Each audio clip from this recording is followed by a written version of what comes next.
आज मी आलोय कर्नाटकमधील हंपी जवळील अंजनेद्री पर्वत, ज्या ठिकाणी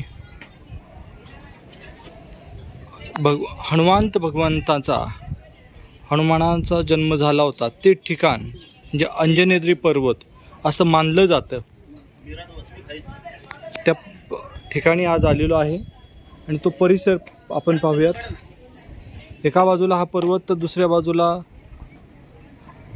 तुंगभद्रेचं क्षेत्र, तुंगभद्रा नदी, ही भात शेती आणि पलीकडच्या बाजूला जे दिसतंय ते हंपीचा काही भाग आपल्याला इथून दिसतोय। आणि हे सगळे पर्वत दगडांचे पर्वत आहेत, जसं काही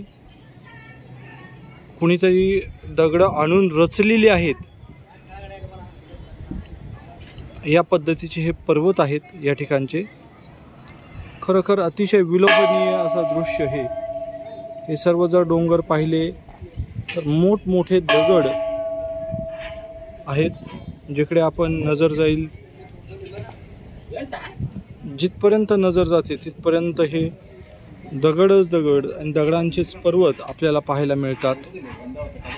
थोडंसं झूम करून जर आपण पाहिलं तर लक्षात येईल हे पर्वत किती अजस्र आहेत। हे पर्वत सगळीकडे पर्वतच पर्वत आहेत आणि हे सगळे पर्वत मोठमोठ्या दगडांनी बनलेले आहेत।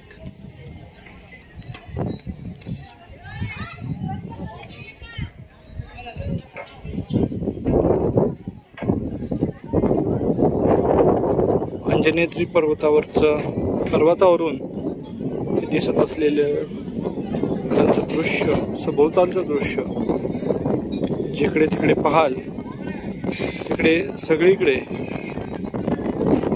या पद्धतीने दगड आहेत। तुम्ही पाहू शकता खाली किती खोल किती मोठे दगड आहेत।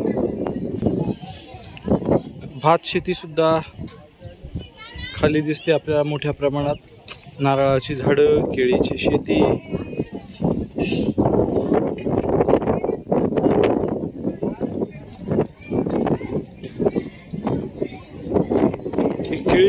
ही भात शेती खूप मोठ्या प्रमाणात या ठिकाणी केली जाते। याचं हे दृश्य